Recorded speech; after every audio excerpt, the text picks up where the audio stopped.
की क्लास को स्टार्ट करते हैं। आज की क्लास के अंदर हम क्या पढ़ने वाले हैं, तो लास्ट क्लास जो हमने पढ़ी थी, जो कि इसी क्लास का पार्ट 1 था मैटर के नाम से। अगर आपने अभी तक वो क्लास नहीं देखी है तो एक बारी वो क्लास जाके देख ले, ताकि आपको कंसेप्ट समझने में प्रॉब्लम ना हो। हमने मैटर के बारे में पढ़ा था, मैटर क्या होता है, उसकी फिजिकल प्रॉपर्टीज कैसे होती हैं, किस तरीके से मैटर को डिवाइड किया गया है, ये सारी चीजें जो है वो हमने स्टडी की थी। आज की क्लास में हम देखते हैं, सबसे पहले मैटर के बारे में हमने पढ़ लिया था, anything that has mass and occupy space, जिसको हम टच कर सकते हैं, देख सकते हैं, टेस्ट कर सकते हैं और स्मेल कर सकते हैं, उसको हम बोलते हैं कि वो एक मैटर है। तो ये चीजें हमने स्टडी कर ली थी।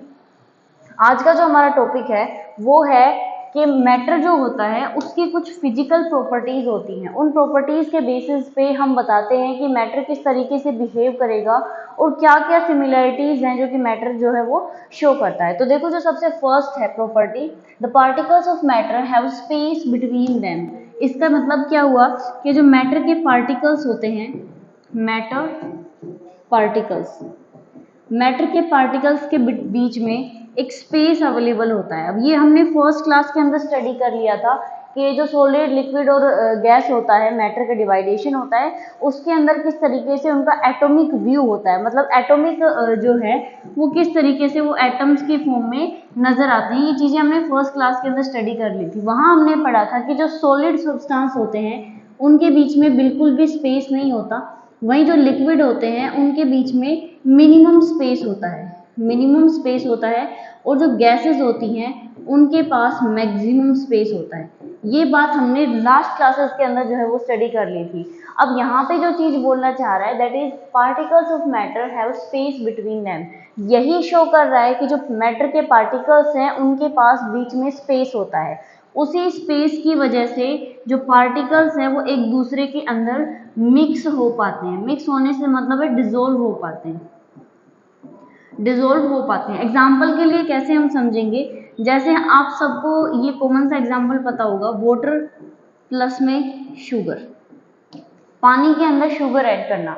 अब वो पानी जो है वो लिक्विड फॉर्मेट में होता है और जो शुगर है वो सॉलिड फॉर्मेट में होती है। तो लिक्विड के पास क्योंकि स्पेस अवेलेबल होता है और सॉलिड्स के पास स्पेस अवेलेबल नहीं होता है, तो ये जो लिक्विड के पास जो स्पेस अवेलेबल होता है उस स्पेस के अंदर ये जो सॉलिड के पार्टिकल्स हैं ये फिक्स हो जाते हैं और तभी डिसोल्यूशन की या फिर डिसोल्व की प्रोसेस जो है वो होती है। तो आई होप कि आप लोगों को क्लियर हो गया होगा। एक बार फिर से सुन लीजिए। देखो, जब हम किसी सॉलिड को किसी लिक्विड के अंदर मिक्स करना चाहते हैं तो जो लिक्विड का स्पेस होता है, जो इंटर पार्टिकल स्पेस होता है लिक्विड का, उसके अंदर उस सॉलिड के पार्टिकल्स जो है वो फिक्स हो जाते हैं। जैसे एग्जांपल के लिए हम ऐसे समझते हैं, मान लीजिए हमारे पास कोई भी एक लिक्विड है, ये हमारे पास एक लिक्विड है जिसके अंदर की पार्टिकल्स कुछ इस तरीके से फिक्स्ड है।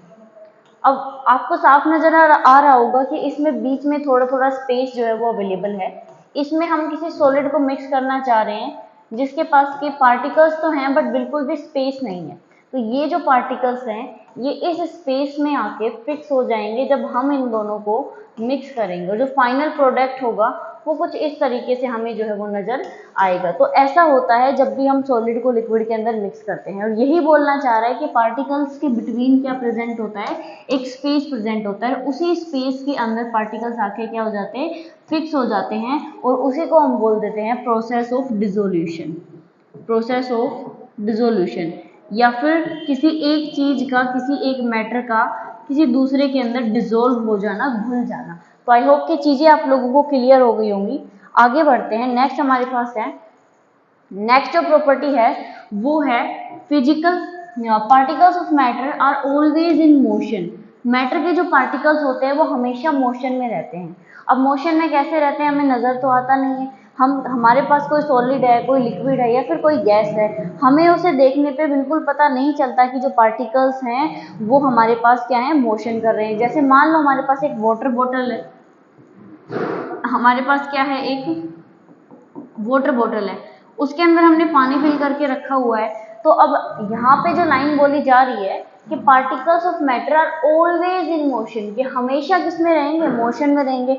अब हमने तो कभी नहीं देखा मैडम कि जो वाटर बॉटल होती है उसके अंदर पानी का मूवमेंट, मतलब जब तक हम उसे बाहर से एक्सटर्नल फोर्स अप्लाई नहीं करते हैं तब तक उस वाटर बॉटल के अंदर मूवमेंट हमें शो नहीं होता, नजर नहीं आता, ऐसा नहीं होता है। अब देखो ऐसा होता है, क्या बोल रहा है, particles of matter shows continuous random movement due to the kinetic energy they present. Particles के पास हमेशा एक टाइप ऑफ एनर्जी प्रेजेंट होती है and that type of energy is kinetic energy.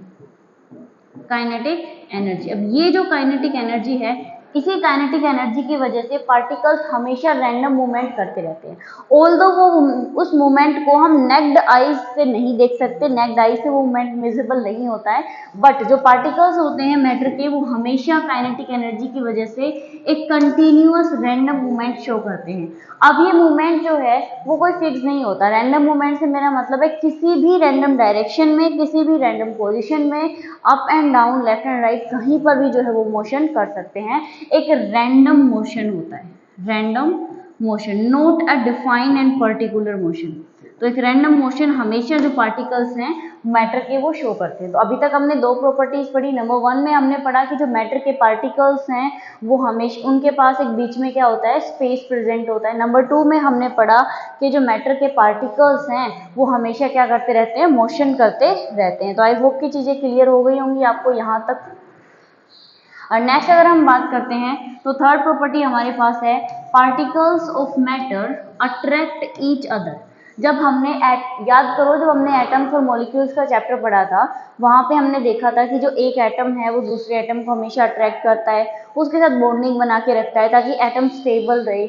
हमने ये भी पढ़ा था कि जो इलेक्ट्रॉन है वो हमेशा प्रोटॉन मतलब पॉजिटिव चार्ज को अट्रैक्ट करते हैं ताकि उन दोनों के बीच में एक बॉन्डिंग बनी रहे और जो एटम है वो स्टेबल रहे। ये सारी बातें हमने एटम्स एंड मॉलिक्यूल्स की क्लास में स्टडी करी थी। सेम केस यहाँ पे है कि जो पार्टिकल्स हैं वो हमेशा एक दूसरे को क्या करके रखते हैं, अट्रैक्ट करके रखते हैं। कैसे अट्रैक्ट करेंगे, यहाँ पे इनके बीच में, पार्टिकल्स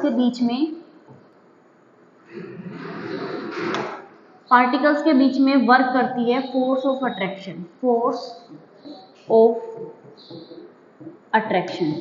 अब ये जो फोर्स ऑफ अट्रैक्शन है, इसी की वजह से जो पार्टिकल्स हैं वो एक दूसरे को अट्रैक्ट करते हैं। Particles attract each other. Particles क्या करते हैं, एक दूसरे को अट्रैक्ट करके रखते हैं। उसी अट्रैक्शन की वजह से जो मैटर है वो स्टेबलाइज हो पाता है। जो मैटर है वो क्या हो पाता है, मैटर स्टेबल हो पाता है। तो ये सारी प्रोसेस होती है। 3 फिजिकल प्रॉपर्टीज हमने पढ़ी। नंबर 1 में हमने देखा कि पार्टिकल्स के बिटवीन जो है वो स्पेस प्रेजेंट होता है। नंबर 2, पार्टिकल्स हमेशा रैंडम मूवमेंट, रैंडम मोशन करते रहते हैं। नंबर 3 में हमने देखा कि जो पार्टिकल्स हैं वो हमेशा एक दूसरे को क्या करते रहते हैं, अट्रैक्ट करते रहते हैं ताकि मैटर जो है वो क्या हो पाए, स्टेबल हो पाए। आगे अगर हम देखते हैं तो नेक्स्ट हमारे पास कुछ टर्म्स होती हैं। अब ये जो टर्म्स हैं ये बहुत इंपॉर्टेंट होती हैं पढ़ना, बिकॉज इनके बिना आप जो है वो क्वेश्चन अटेम्प्ट नहीं कर पाओगे। क्योंकि क्वेश्चन में एनडी का जो एग्जाम है उसके अंदर आपसे बेसिक्स से भी पूछा जाता है और एडवांस लेवल से भी पूछा जाता है। तो उसके अंदर मान लो क्वेश्चन आ गया व्हाट इज डिफ्यूजन, तो उसके लिए आपको प्रिपेयर रहना है। डिफ्यूजन क्या होता है, देखो बहुत ही सिंपल और कॉमन सी लैंग्वेज में अगर मैं आप लोगों को बताऊं डिफ्यूजन क्या होता है, तो डिफ्यूजन होता है हाई कंसंट्रेशन से लो कंसंट्रेशन की तरफ रैंडम मूवमेंट, या फिर आप जस्ट मूवमेंट इसको बोल सकते हो, मूवमेंट। हाई कंसंट्रेशन से लो कंसंट्रेशन की तरफ मूवमेंट ऑफ मैटर बोल दो, या फिर आप गैस का देख रहे हो तो गैस हो जाएगी, लिक्विड का अगर आप डिफ्यूजन कर रहे हो तो लिक्विड। जनरली सॉलिड्स जो है वो हम यहाँ पे नहीं लेते हैं क्योंकि सॉलिड डिफ्यूज नहीं होते हैं, सॉलिड्स में डिफ्यूजन की प्रोसेस नहीं देखी जाती है। मैक्सिमम जो डिफ्यूजन होता है वो गैसेस के अंदर होता है और लिक्विड्स में भी थोड़ा बहुत डिफ्यूजन देखने को मिलता है। तो अब इसका मतलब क्या हुआ, हाई कंसंट्रेशन से लो कंसंट्रेशन की तरफ मोशन कर जाना, इसका क्या मतलब हुआ। देखो जब भी डिफ्यूजन होता है उसको एक एग्जाम्पल से समझिए। परफ्यूम, हम सब जानते हैं परफ्यूम क्या होता है। परफ्यूम की एक बोतल है आपके पास, आपने उसको प्रेस किया, प्रेस करते ही अब जब वो बोतल है उस बोतल के अंदर जो गैस मिक्स है वो एक स्मॉल एरिया के अंदर हाई कंसंट्रेशन में है, स्मॉल एरिया के अंदर जो है वो हाई कंसंट्रेशन में है। अब जैसे ही आप इसको प्रेस करते हैं बोतल को, तो पूरा रूम के अंदर वो फैल जाती है, मतलब वो स्मॉल एरिया से लार्ज एरिया में जाएगी। और कंसंट्रेशन कैसी हो जाएगी, लो हो जाएगी, लो कंसंट्रेशन। यही होता है डिफ्यूजन। क्या होता है डिफ्यूजन, हाई कंसंट्रेटेड वाले एरिया से लो कंसंट्रेटेड वाले एरिया तक मैटर का ट्रांसफर।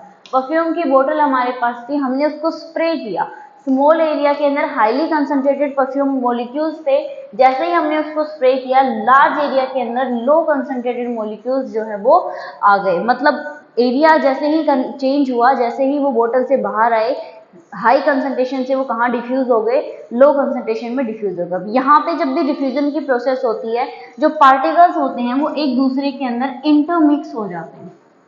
पार्टिकल्स क्या होते हैं, इंटरमिक्स हो जाते हैं, मतलब एक दूसरे के अंदर क्या हो जाएंगे, वो मिक्स हो जाएंगे सिंपली। जैसे एग्जांपल के लिए अगर आप देखना चाहो तो आप लोगों ने कभी नोटिस किया होगा या फिर एक्सपेरिमेंट एग्जांपल लिए होंगे कि जो इंक होती है, जो पेन के अंदर इंक होती है, उसको अगर हम वाटर पे स्प्रेड करना चाहें, इंक स्प्रेडिंग इन वाटर, तो ये भी एक एग्जांपल होता है डिफ्यूजन की प्रोसेस का। इसके अलावा परफ्यूम की बोतल को स्प्रे करना भी डिफ्यूजन का ही एक एग्जांपल है। तो आई होप कि चीजें क्लियर हो गई होंगी आपको। तो डिफ्यूजन से नेक्स्ट अगर हम देखते हैं तो नेक्स्ट हमारे पास एक क्वेश्चन है। क्वेश्चन क्या है, क्वेश्चन ये है, can matter change it's state. अब स्टेट क्या होती है ये मैंने लास्ट क्लास में बताया था, अगर क्लास नहीं देखी है तो आई बटन पे जाके देख सकते हैं। अब स्टेट क्या होती है, बेसिकली नॉर्मली अगर बताऊं तो स्टेट का मतलब होता है, जैसे फिजिकल केमिकल दो टाइप ऑफ स्टेट होती हैं, वहीं अगर हम फिजिकल और केमिकल की सेपरेटली बात करते हैं तो solid state, liquid state, gaseous state, plasma state, Bose Einstein condensation state, ये कुछ स्टेट्स होती है मैटर की, जिनके बारे में मैंने ऑलरेडी स्टडी किया हुआ है। यहाँ पे क्वेश्चन क्या है, can matter change it's state, मतलब मान लो आपके पास कोई सॉलिड सब्सटेंस है, क्या आप उसको चेंज कर सकते हो, लिक्विड में बदल सकते हो या गैस में बदल सकते हो? तो आंसर क्या होगा, आंसर होगा यस। आंसर क्या होगा, यस। मैटर जो है वो क्या कर सकती है, स्टेट चेंज कर सकती है, डेफिनेट है, वेरी सिंपल। आपके पास आइस क्यूब्स हैं, आपने उनको थोड़ी देर बाहर हाई टेम्परेचर में रख दिया, वो मेल्ट होके लिक्विड में कन्वर्ट हो जाएंगे। स्टार्टिंग में आपने आइस क्यूब कैसे लिए थे, सॉलिड फॉर्मेट में लिए थे, जैसे ही वो मेल्ट हुए वो लिक्विड फॉर्मेट में कन्वर्ट हो गए, मतलब सॉलिड स्टेट से लिक्विड स्टेट में क्या हो गई, चेंज हो गई। तो मैटर डेफिनेटली अपने स्टेट को क्या कर सकता है, चेंज कर सकता है। अब यहाँ पे मैटर चेंज कब करेगा अपने स्टेट को, तो वो देख लेते हैं। तो जब भी स्टेट चेंज होती है वहीं पे कोई ना कोई एक फिनोमिना क्रिएट होता है। जैसे आपके क्या क्या कर सकते हो, नंबर वन, आपके पास कोई सॉलिड है, आप उस सॉलिड को लिक्विड में बदल सकते हो, एक पॉइंट तो ये हो सकता है। नंबर टू, आपके पास कोई लिक्विड है, आप उस लिक्विड को गैस में बदल सकते हो। नंबर थ्री, आपके पास कोई गैस है, आप उस गैस को लिक्विड में कन्वर्ट कर सकते हो। नंबर फोर, आपके पास कोई लिक्विड है, आप उस लिक्विड को सॉलिड में कन्वर्ट कर सकते हो। ये फोर बेसिक प्रोसेस होती है, मतलब इंटर कन्वर्टर, सॉलिड से लिक्विड, लिक्विड से गैस, फिर गैस से लिक्विड में, फिर लिक्विड से क्या हो जाएगा, सॉलिड में कन्वर्ट हो जाएगा। तो ये इंटर कन्वर्टेबल स्टेट्स होती है। तो बेसिकली ये चार चीजें हो सकती हैं। अब इन चार चीजों के लिए अलग अलग पॉइंट्स बनाए गए हैं। जैसे सबसे फर्स्ट हमारे पास है मेल्टिंग पॉइंट। अब मेल्टिंग पॉइंट आप लोग नाम से ही समझ रहे हो, मेल्ट होना, मेल्ट होना मतलब पिघल जाना, मतलब कोई चीज हमारे पास सॉलिड रही होगी जिसको हमने टेम्परेचर प्रोवाइड किया, हीट दी, और उसके बाद वो किस में कन्वर्ट हो गई, लिक्विड में मेल्ट हो गई, लिक्विड में क्या हो गई, मेल्ट हो गई। तो इसी चीज को बोलते हैं मेल्टिंग। अब ये जो टेम्परेचर आप लोगों ने दिया और कोई ना कोई प्रेशर भी उस टाइम पे एग्जिस्ट कर रहा होगा, तो ये टेम्परेचर और ये प्रेशर जिस कंडीशन के ऊपर, जिस टेम्परेचर और प्रेशर की कंडीशन के ऊपर ये जो सॉलिड है ये इस लिक्विड में बदल गया, उसी टेम्परेचर और प्रेशर की कंडीशन को हम बोल देते हैं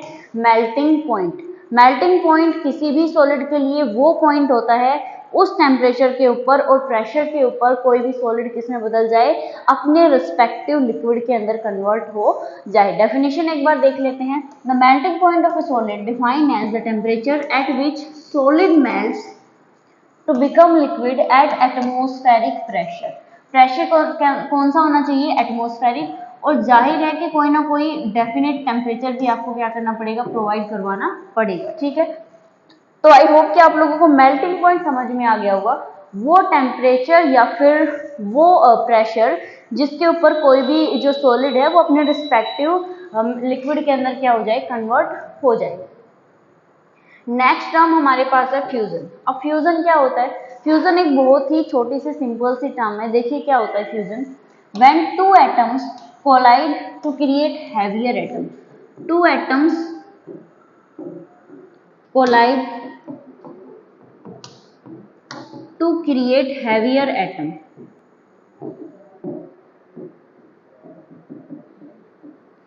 heavier atom, this is what fusion means. मतलब क्या हुआ मैडम? मतलब ये हुआ आपके पास दो डिफरेंट एटम्स है, atom A and atom B. इसको भी हम एग्जांपल से समझते हैं, बेटर समझ में आएगा। मान लो आपके पास एक एटम ए है, प्लस में दूसरा एटम बी है। ये दोनों एटम्स का हमने कोलिजन करवाया, कोलाइड करवाया, टक्कर करवाई एक दूसरे के साथ, और ये दोनों एटम्स ब्रेक डाउन नहीं हुए, मतलब खत्म नहीं हुए कंप्लीटली। क्या हो गया, इन दोनों ने मिलकर क्रिएट कर दिया एक बड़ा एटम, एटम सी। मतलब एटम ए ने एटम बी के साथ कोलिजन किया और एक बड़ा एटम सी क्रिएट कर दिया। जैसे हाइड्रोजन और दो हाइड्रोजन के मॉलिक्यूल्स ने मिलकर एक हीलियम का मॉलिक्यूल बना दिया। तो यही होता है फ्यूजन की प्रोसेस। अब ये फ्यूजन की प्रोसेस जब भी होती है ना, it requires a lots of energy and also it emits a lots of energy.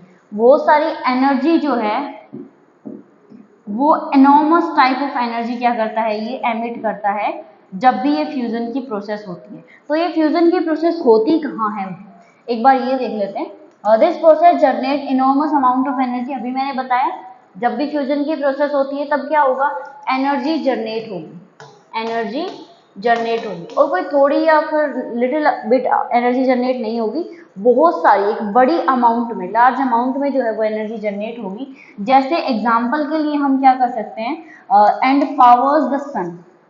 Example के लिए हम क्या देख सकते हैं, we all know about sun. Sun के अंदर इनॉर्मस लॉट्स ऑफ एनर्जी है। तो वो एनर्जी कहाँ से आती है, वो एनर्जी आती है फ्यूजन की या फ्यूजन की इस प्रोसेस से आती है। जब दो एटम्स, जो सन है उसके अंदर हाइड्रोजन कंटिन्यूसली किस में कन्वर्ट होता रहता है, हीलियम में कन्वर्ट होता रहता है, और वहाँ पे कंटिन्यूसली कौन सी प्रोसेस होती है, फ्यूजन की प्रोसेस होती है। तो याद रखेंगे, जब दो एटम्स कंबाइन होके कोलाइड करके एक नया बिग एटम बना देते हैं उसको हम बोलते हैं फ्यूजन की, फ्यूजन।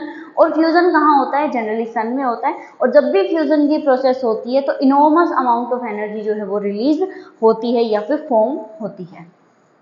आगे हम देखते हैं बॉइलिंग पॉइंट। अब बॉइलिंग पॉइंट क्या होता है, जैसे हमने मेल्टिंग पॉइंट पढ़ा था वैसे ही बॉइलिंग पॉइंट होता है। क्या होता है देखिए, बॉइलिंग आपको नाम से समझ आ रहा है, बॉइल होना। मतलब स्टार्टिंग में आपके पास कोई लिक्विड होगा और उस लिक्विड को आपने कोई टेम्परेचर दिया और वो टेम्परेचर देने पे किस में बदल गया, गैस में बदल गया। किस में बदल गया, गैस में बदल गया। तो इसी प्रोसेस को बोल देते हैं हम बॉइलिंग। या फिर इस टेम्परेचर को और उस प्रेशर को, जो कि इस टाइम पे डिपेंड कर रहा था, उस टेम्परेचर और प्रेशर को हम क्या बोल देंगे, बॉइलिंग पॉइंट बोल देंगे। अब एक बात यहाँ पे आप लोग ध्यान रखेंगे, बात क्या है कि ये जितनी भी चीजें होती हैं, बॉइलिंग पॉइंट हो गया, मेल्टिंग पॉइंट हो गया, कूलिंग पॉइंट हो गया, फ्रीजिंग पॉइंट हो गया, ये सारे पॉइंट आप हमेशा इक्विलिब्रियम पे नोटिस करते हैं। हमेशा किस पे नोट डाउन करेंगे आप, इक्विलिब्रियम पे इन सारे पॉइंट्स को नोट डाउन करेंगे। ऐसा क्यों होगा, बिकॉज जैसे आप टेम्परेचर देंगे, अब ऐसा तो है नहीं कि आप एकदम से टेम्परेचर को कांस्टेंट कर देंगे, तो टेम्परेचर कभी इंक्रीज होगा कभी डिक्रीज होगा। तो उस इंक्रीमेंट और डिक्रीमेंट की वजह से जो प्रोसेस है वो भी चेंज होती रहेगी। बट जब भी इक्विलिब्रियम की पोजीशन क्रिएट हो जाती है तो उस टाइम पे क्या होता है कि जो प्रोसेस है वो एकदम से स्टेबल हो जाती है, स्टेबलाइज हो जाती है। तो जब भी हम बॉइलिंग पॉइंट कंसीडर करेंगे या मेल्टिंग पॉइंट कंसीडर करेंगे तो हम हमेशा उन पॉइंट्स को इक्विलिब्रियम की पोजीशन पे क्या करेंगे, कंसीडर करेंगे, देखेंगे। ठीक है, आई होप कि चीजें आपको क्लियर हो गई होंगी। और नेक्स्ट हम देखते हैं क्या है हमारे पास। नेक्स्ट है important terms, some important terms. अब यहाँ पे फ्यूजन हमने वर्ड पढ़ लिया, वेपोराइजेशन वर्ड नहीं पढ़ा था। वेपोराइजेशन का मतलब होता है लिक्विड को उसके रिस्पेक्टिव वेपर में कन्वर्ट कर देना। ठीक है, आई होप कि समझ में आ गया होगा, बहुत सिंपल है। लिक्विड को उसके रिस्पेक्टिव वेपर्स में क्या कर देना, कन्वर्ट कर देना, इसी चीज को हम बोलते हैं वेपोराइजेशन। अब देखो ये दो टर्म्स क्या हैं, नंबर वन है लैटेंट हीट ऑफ फ्यूजन और नंबर टू है लैटेंट हीट ऑफ वेपोराइजेशन। यहाँ पे जब भी लैटेंट हीट वर्ड आपको सुनाई दे तो एक चीज फिक्स हो जाएगी कि जो स्टार्टिंग वाली है वो हम 1 kg लेंगे। अब जब भी फ्यूजन की बात करेगा तो वो सॉलिड से लिक्विड में बदलेगा, और जब भी वेपोराइजेशन की बात करेगा तो लिक्विड से गैस में बदलेगा। बस ये इतना सा वर्ड आपको ध्यान में रखना है कि जब भी लैटेंट हीट की बात करते हैं तो आप 1 kg स्टार्टिंग में लेते हो, जो भी आपको अमाउंट लेना होता है। अमाउंट कितना लोगे आप? 1 kg लोगे। जैसे मान लो सॉलिड को आपको लिक्विड में बदलना है तो वो हो जाएगा लैटेंट हीट ऑफ फ्यूजन। अब वहीं 1 kg लिक्विड को आपको गैस में कन्वर्ट करना है तो वो हो जाएगा लैटेंट हीट ऑफ वेपोराइजेशन। तो आई होप कि चीजें क्लियर हो गई होंगी आपको। नेक्स्ट हमारे पास है सब्लिमेशन। अब देखो, जब हमने प्रोसेस पढ़ी थी सॉलिड से लिक्विड में बदलना, सॉलिड से लिक्विड में बदलना, देन फिर लिक्विड से गैस में बदल जाना, तो वहां पे हमने ये चीज नहीं देखी थी कि क्या हम सॉलिड से डायरेक्टली गैस में जा सकते हैं। क्वेश्चन, क्या हम सॉलिड से डायरेक्टली गैस में जा सकते हैं? मतलब हमारे पास कोई सब्सटेंस है जो कि किसमें है? सॉलिड स्टेट में है, तो क्या हम उस सॉलिड स्टेट वाले सब्सटेंस को डायरेक्टली गैस में कन्वर्ट कर सकते हैं? डायरेक्टली गैस में कन्वर्ट करने से मेरा मतलब है कि आपको पहले इसे लिक्विड में कन्वर्ट नहीं करना है। जैसे एग्जांपल के लिए आप क्वेश्चन ये है आइस है आपके पास सॉलिड फॉर्मेट में, और आपको उसे डायरेक्ट किसमें कन्वर्ट कर देना है? वेपर में। कंडीशन ये है कि पहले वो लिक्विड नहीं बननी चाहिए, मतलब आइस से डायरेक्टली क्या कर दो, उसे वेपर में बदल दो, लिक्विड फॉर्मेट में वो नहीं आनी चाहिए, ये कंडीशन है। तो आंसर होगा यस। इस क्वेश्चन का आंसर क्या होगा? यस, कि हम ऐसे कन्वर्ट कर सकते हैं। बट कुछ ही सब्सटेंस होते हैं जो ये प्रॉपर्टी शो करते हैं, कुछ ही सब्सटेंस होते हैं जो ये प्रॉपर्टी शो करते हैं, और उन स्पेशल सब्सटेंसेस को बोला जाता है सब्लाइम। सब्लाइम सब्सटेंस होते हैं जो कि सब्लिमेशन की प्रोसेस को करते हैं, मतलब वो सॉलिड स्टेट में होते हैं ओरिजिनली, और रूम टेम्परेचर के ऊपर ही डायरेक्टली किस में बदल जाते हैं? गैस में बदल जाते हैं। लिक्विड फेज में कन्वर्ट नहीं होते हैं, लिक्विड फेज में कन्वर्ट नहीं होते हैं, वो होते हैं सब्लाइम सब्सटेंस। और ये जो प्रोसेस होती है transition of a substance directly from solid to gas is known as sublimation. ये जो प्रोसेस होती है उसे आप क्या बोलते हो? सब्लिमेशन बोला जाता है। तो आई होप कि चीजें क्लियर हो गई होंगी आपको कि सब्लिमेशन क्या होता है। अब नेक्स्ट हम देखते हैं कि कुछ चीजें हैं, मतलब हमारे पास जैसे ये चार्ट है, ये तो हमने पढ़ लिया कि सॉलिड से किसमें बदल जाएगा? गैस में, फिर गैस से लिक्विड में, और फिर लिक्विड से दोबारा से सॉलिड में हम क्या कर सकते हैं? बदल सकते हैं। अब नेक्स्ट हमारे पास क्या है? इवोपोरेशन।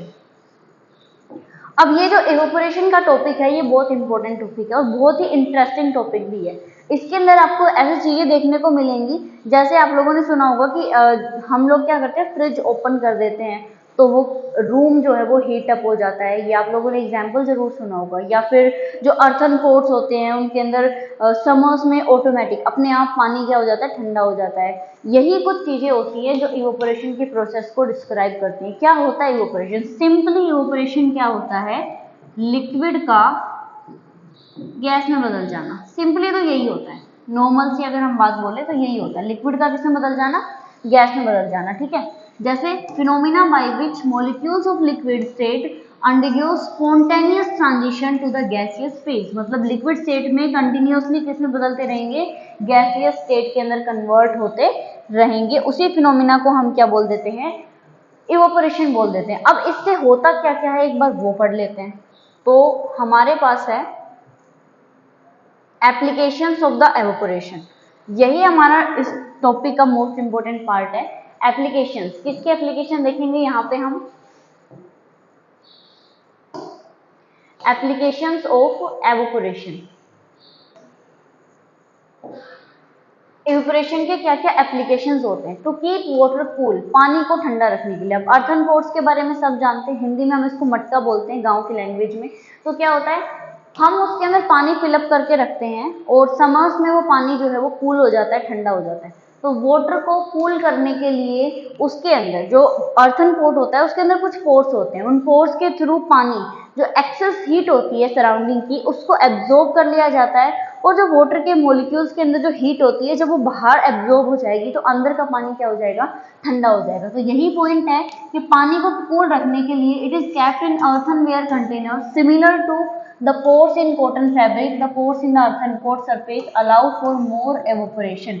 जितना ज़्यादा एवोपरेशन होगा उतनी ही ज़्यादा कूलिंग होगी। नेक्स्ट क्या है, to keep our body cool, हमारी बॉडी को भी कूल रखने के लिए एवोपरेशन काम आता है। कैसे काम आता है, जैसे समर्स में हमें पर्सिपिरेशन होता है, स्वेटिंग होती है, पसीना आता है, जैसे ही हम फैन के नीचे आते हैं जो एक्सेस हीट होती है या फिर जो वाटर होता है वो जैसे ही गैस में कन्वर्ट होता है हमें कूलिंग फील होती है। तो हमारी बॉडी को कूल रखने के लिए भी क्या यूज आता है, एवोपरेशन जो है वो प्रोसेस यूज आती है।